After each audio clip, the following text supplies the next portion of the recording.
Meu nome é Isael José Santana, eu vim para a Unesp fazer o curso de Filosofia no ano de 1987, vindo do interior paulista, da cidade de Guariba, na região de Ribeirão Preto. Chegando aqui, eu encontrei a dificuldade da maioria dos estudantes que advêm da classe pobre para a universidade pública. Não tinha condição de me manter em Marília. Então a gente sempre vem com o sonho de arrumar um emprego e se manter, e o curso de filosofia era noturno, então a expectativa era essa. Mas já na chegada, na festa do Calouro, havia um movimento com poucas pessoas, Jorge Loyola, a Newton, a Xuca, a Magda, de alguns estudantes que tinham saído da casa do estudante, na rua Álvares Cabral, e vindo para a universidade porque aquela casa não comportava a demanda. E havia uma superlotação na casa e muita gente acabava desistindo do curso por falta de condições. Então eles estavam divulgando um movimento de ocupação no momento de uma sala de aula e de uma cozinha, que era onde eram feitas as refeições naquele momento. Então Jorge, Xuc e Nilton trouxeram para cá a geladeira e um fogão e as suas coisas e entraram na sala que, salvo o melhor juízo, hoje é a sala 47, a última sala do corredor superior, que era uma sala grande. E aí eu vim primeiro para uma pensão, fiquei nessa pensão por volta de 15 dias e vim para o movimento de moradia. E aí esse movimento foi crescendo ainda aos poucos, com toda a resistência da universidade, dos professores, dos funcionários, porque havia uma depreciação de que nós éramos bagunceiros, de que estávamos aqui tão somente para um oba-oba, um discurso comum de quem acha que detém algum poder. E esse foi o início do movimento de moradia, e ele chegou a ter 42 pessoas aqui ocupado, e essa ocupação durou 3 anos e 8 meses de sala de aula. Durante esse período, nós dividimos os alojamentos em masculino e feminino, e aí ocupamos uma outra sala, né, e ficou uma sala do meio, entre essas duas salas, uma sala de reunião, que eram reuniões constantes. A comida era feita por duplas, diariamente, feito dentro de um calendário e se cotizado. Embora com bastante dificuldade, nós nos mantínhamos desta forma. Era único. E aí o movimento, nós começamos a participar do CEL, que era o Conselho de Entidades Universitárias, que reunia todos os centros acadêmicos de toda a universidade. E começamos a divulgar o movimento e buscar. Eu não sei te dizer a ordem certa, mas a ocupação ocorreu na cidade de Assis, Franca, Araraquara. Esse foi o núcleo básico que em 87 já havia ocupado as salas de aula, e ali nós permanecemos, e esse foi o movimento, o início do movimento. Claro que não é fácil você morar no chão, numa sala de aula separada por carteiras. Não é fácil um grupo de adolescentes numa convivência com 40 pessoas, onde você coloca pessoas juntas vai haver conflito, mas havia um objetivo que era maior que os conflitos, que era ter a moradia e garantir a universidade àqueles que não tinham condições de arcar com os custos, e que são altos para quem sai de casa. Existia a Bolsa Pai. Me lembro muito bem da coordenadora na reitoria, a professora Eli Montenegro, né, do campus de Botucatu. E é aquela, eu não sei se a gente pode chamar de auxílio um valor miserável, né? Porque o valor sempre foi muito baixo e incapaz de manter qualquer pessoa de qualquer forma que fosse. Mas havia uma comissão, foi montada uma comissão interna da qual os estudantes faziam parte, para discutir quem era mais miserável, né? Então as bolsas eram distribuídas dentre os miseráveis, aqueles que comprovavam ser mais miseráveis que os outros. Mas havia o auxílio estudantil. Nós discutimos a questão da moradia, do RU, da política. Nós discutimos quase tudo. Eu costumo dizer aos meus alunos que eu tenho uma formação muito maior que a da filosofia. Porque eu estava todo tempo conversando com o pessoal de ciências sociais, com o pessoal de Bíblia, com o pessoal... A gente estava sempre trocando informação e se complementando. Então, a moradia me deu uma formação que a filosofia não teria capacidade de me dar. Então, o conjunto... E a gente conversava todos os dias, todas as noites, né? Pode parecer que foi sofrido. Não, foi difícil. Mas, estranhamente, para quem possa me ouvir, foi prazeroso. Né? Ainda mantenho contato com alguma dessas pessoas que fizeram parte do movimento, e realmente, na minha formação, foi fundamental a convivência. Né? E a moradia não é um lugar para as pessoas apenas morarem, é um lugar para as pessoas conviverem. Isso talvez não passe muito pela cabeça de alguns que pensam isso como mero assistencialismo. A ideia não é essa, não é só essa, penso eu. Não existia. É interessante que o professor Landim, Paulo Milton Barbosa Landim, reitor da época, que tinha como seu chefe de gabinete o Telmo Correia Reis, ele dizia assim: vocês não vão conseguir moradia. Na Unesp não vai sair. Mas a USP tem, a Unicamp tem, por que a Unesp não tem? E ele sempre dizia: olha, na USP é um processo dos Jogos Olímpicos, né? São os prédios que foram herdados dos Jogos Olímpicos. Né? A Unicamp foi construída pensando nisso. A Unesp nunca teve essa preocupação de construção. Vocês não terão isso. Então não havia unidade nenhuma.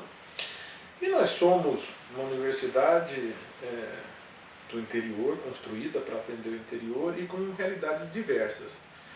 Então, por exemplo, em Jaboticabal, o pessoal da agrária tinha um problema com estacionamento. Eles não queriam moradia. Eles queriam que ampliasse o estacionamento, porque não cabiam todos os carros lá.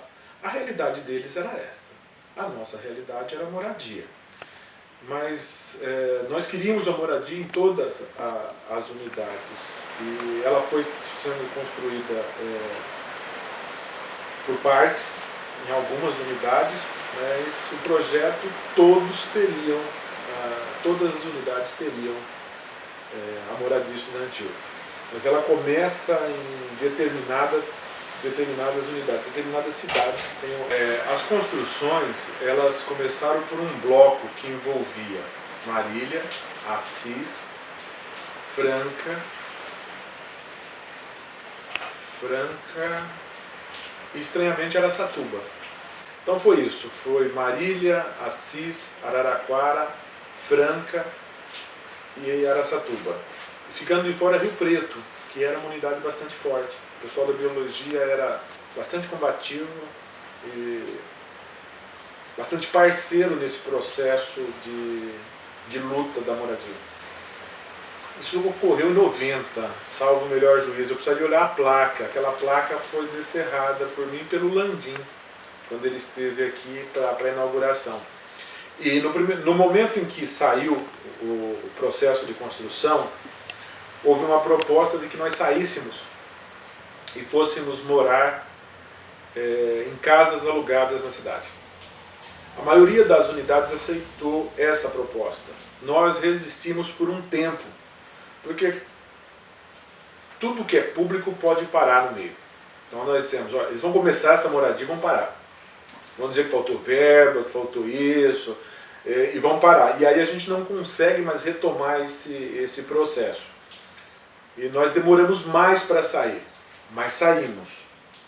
Algumas das casas, uma casa fica atrás do Colégio Bicudo, que é a casa onde eu morei, Maria Silvia moramos. Tinha uma casa perto da Justiça do Trabalho,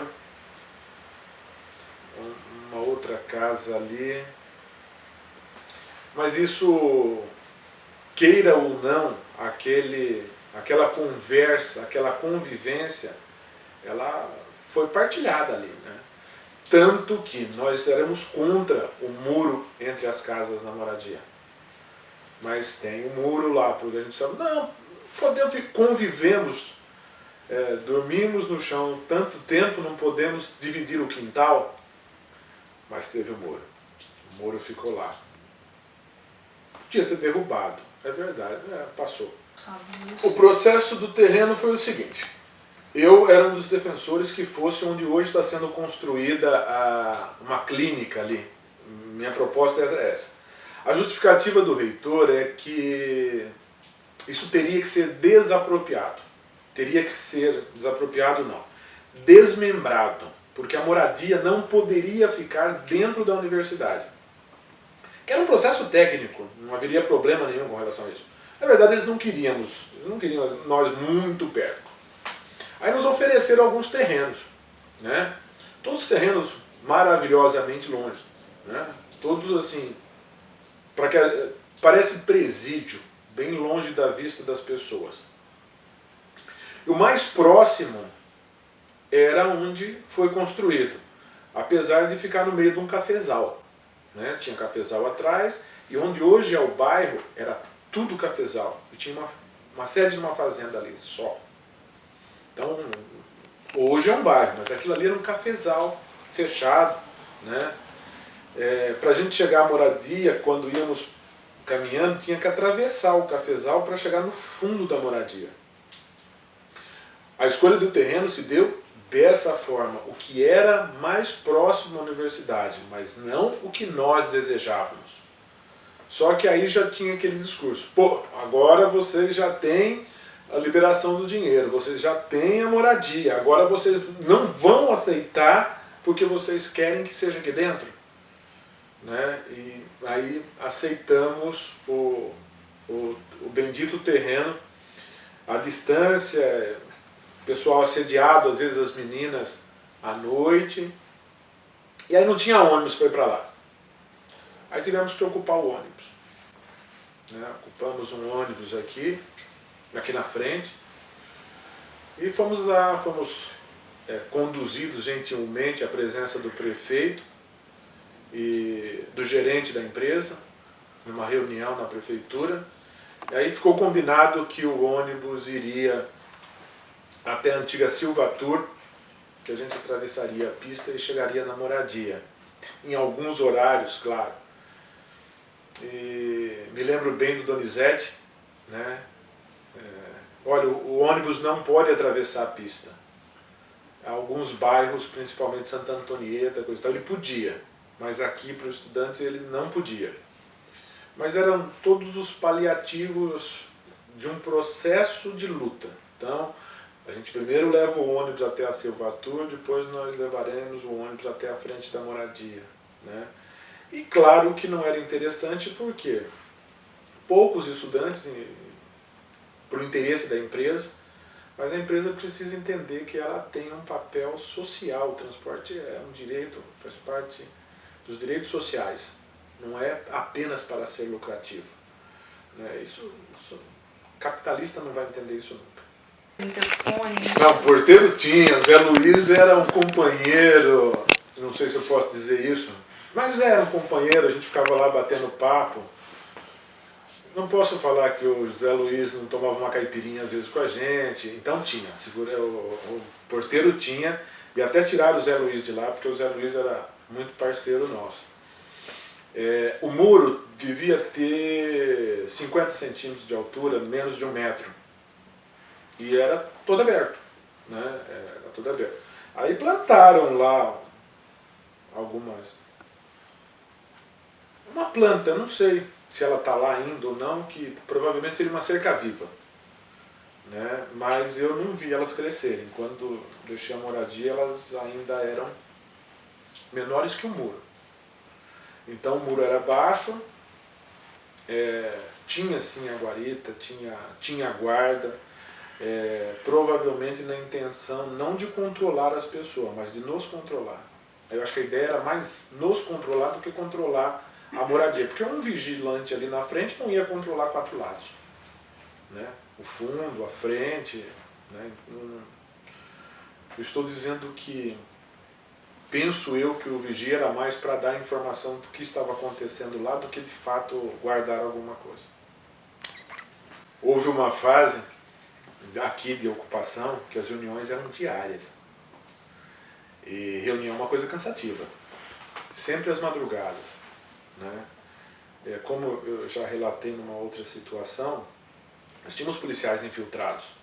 A gente sabia que supostamente a ditadura tinha terminado, mas de fato ainda não. Eles ainda circundavam a universidade, então nós sabíamos. Então nós tínhamos que fazer reunião sempre pela madrugada naquela tal da sala do meio. E aí os processos vinham de todas as unidades, a discussão, as questões de convivência, a questão da alimentação, a questão dos encaminhamentos, das reivindicações. O RU era uma proposta para ser discutida juntamente com o processo da moradia. E assim, nós tivemos que aceitar a moradia para iniciar o processo de discussão do RU. De um centro de convivência, tudo isso estava nas propostas, nas discussões naquele momento. Mas é um processo, são passos. Viria a moradia, viria o RU, viria o centro de convivência. Mas voltando só um detalhe do terreno, o terreno ali é metade do terreno que foi nos doado. A parte de baixo também pertencia à prefeitura. Nós queríamos todo o terreno, porque a gente sabia que um dia a moradia precisaria crescer. Então a parte de baixo também era pública, também pertencia à prefeitura. Mas nos deram só a metade, mas nós temos certeza que um dia a briga chegaria na discussão da outra parte do terreno. O terreno era para ter integral. No entanto, foi nos dado uma parte do terreno, mas ele era uma terra pública e nós sabíamos que futuramente, com o crescimento da universidade, a discussão chegaria na doação da outra parte do terreno. Porque enquanto terra pública, ela não pode ser usucapião, então ela permaneceria ali. Então nós sabíamos que num determinado momento essa discussão voltaria. A necessidade faria com que essa discussão retornasse à pauta de reivindicações. Os cursos aqui eram filosofia, pedagogia, ciências sociais e biblioteconomia. Já no final desse processo chegou o curso de fono, que muda a característica da unidade. Um curso de humanas, um curso mais ligado à biológica, coisa e tal. Vamos dizer da necessidade, né? Quem é o aluno da fono? Isso não é uma crítica, é um fato. É o aluno que não mora na moradia. É um aluno que não vai disputar a Bolsa Pai. É diferente, mas ele compõe o contingente de alunos da universidade. E que às vezes resiste por desconhecer a necessidade, por desconhecer a necessidade da luta para construir a história. A gente costumava dizer, muita gente disse, olha, a moradia foi dada. Não foi. A moradia foi conquistada. Um processo histórico de luta para a conquista da moradia. Nunca nos deram nada, como não dão Bolsa Pai para ninguém. Eles estão cumprindo a função social do Estado. Isso não é favor. Não pode ser confundido a manutenção do estudante na universidade como uma benesse. E ela é tratada como benesse. Ah, você já recebe a Bolsa. Bom, está confundindo direito, né, com caridade. Não tem nada a ver uma coisa com a outra. Então a moradia também constitui como direito dos estudantes que dela precisam. Então lutar por direito é dever. É estranho que eu fui fazer direito por causa da moradia, né? Eu sou formado em direito, depois em direito eu sou mestre em direito do Estado, né? Porque eu queria entender melhor essa coisa. Não, nós não tínhamos uma formação, nós não tínhamos um apoio jurídico nesse sentido. Mas eu aprendi a ler tudo que a universidade tinha, todos os regimentos, porque quando eles diziam, não é isso que está escrito. Porque eu precisava me defender do que estava sendo dito, né? Então eu aprendi a ler todos os regulamentos, regimentos, todo o funcionamento da universidade. E a técnica, a acadêmica, falou para mim, Zé, você tem que fazer direito, porque você conhece mais essa legislação do que nós. Então você é capaz de contrapor a nossa própria legislação contra nós mesmos. E nós levamos essa discussão toda, nós participamos ativamente da questão da Constituinte, da questão da educação, da autonomia da universidade, né? E hoje, como professor universitário, eu digo, olha, eu tenho muito para a universidade ser autônoma. Agora ela é responsabilidade nossa, nós temos que gerir essa autonomia. E essa autonomia não pertence aos professores. Essa autonomia pertence à universidade. Eu me lembro da falácia de que os estudantes eram passageiros. O dia que não tiver mais estudante, não há mais universidade. Eu sou o passageiro, mas o corpo estudantil não. Eu sou representante do corpo estudantil naquele momento. Então é um equívoco histórico, eu vi muito, né? Vocês passam, nós permanecemos. Eu, enquanto pessoa, passo. Não o corpo do estudante passa, né? E o processo foi de ameaças, de polícia, ameaça da polícia entrar na unidade diversas vezes, enfrentamento de professores que tinham um discurso pronto. A universidade é espaço de conflito, não espaço de violência, mas o espaço do conflito de ideias, senão não seria universidade, seria outra coisa. Então, discutir as ideias, respeitar as ideias opostas e lutar pelas suas, ou então não se faz universidade, se faz Estado.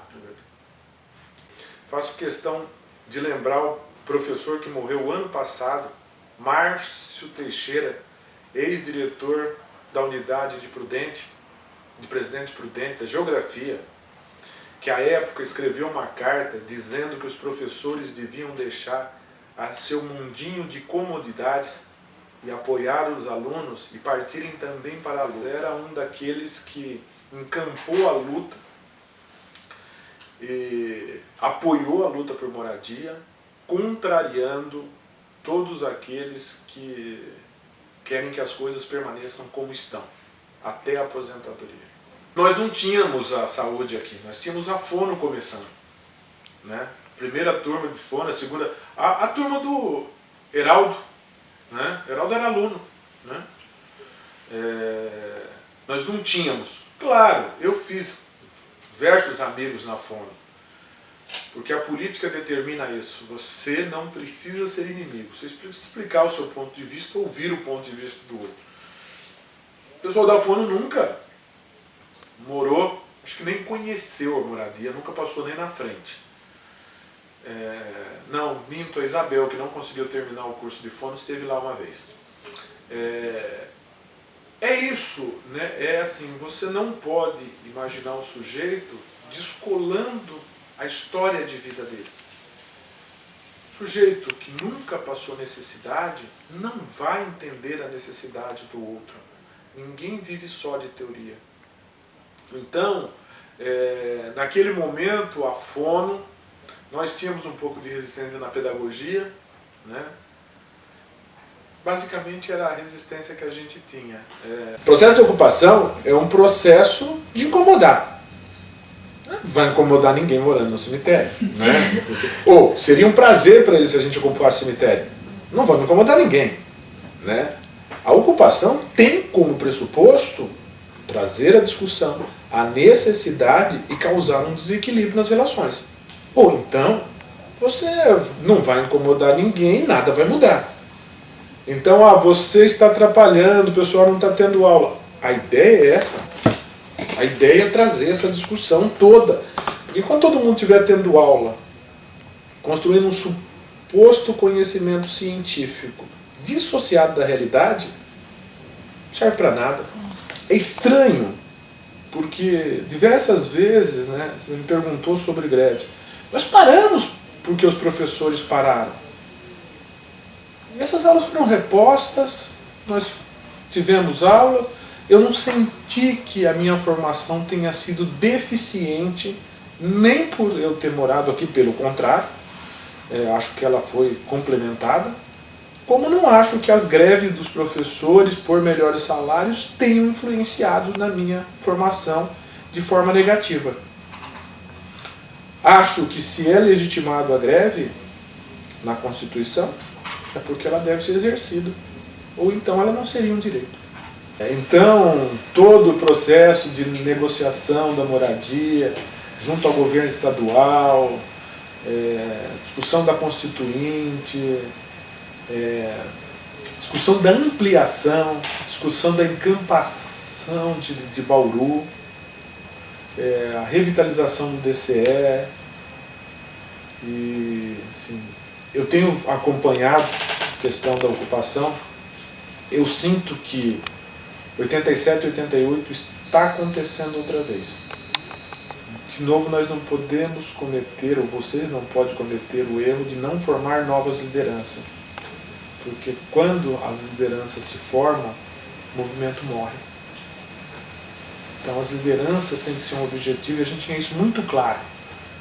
Tanto que nós saímos, o movimento continuou por alguns anos, mas deixou de se formar novas lideranças.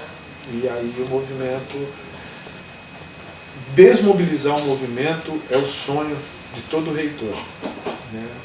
Ele não é incomodado. Os diretores são subordinados de alguma forma ao reitor. Os funcionários têm pouco poder de negociação. Resta os alunos, a quem eles não têm esse poder. Eu não vim, não falei, porque eu acho que, assim, para mim foi importante viver esse momento. E eu não posso furtar de vocês viver esse momento. E a experiência passada é só a experiência passada. Cada momento é um momento, e quem já viveu tem que observar, contribuir, mas não interferir de forma alguma, porque seria de alguma forma tentar conduzi-los, e as pessoas não são para serem conduzidas, elas são para crescer, para sonhar, para construir, para fazer história, não para ser conduzidas. Por isso eu venho aqui, não vou lá, não participo, porque eu acho que a liberdade é fundamental para que vocês construam. Cometam os erros, nós cometemos nossos erros, mas é de cometer esse erro também que se cresce, que se constrói.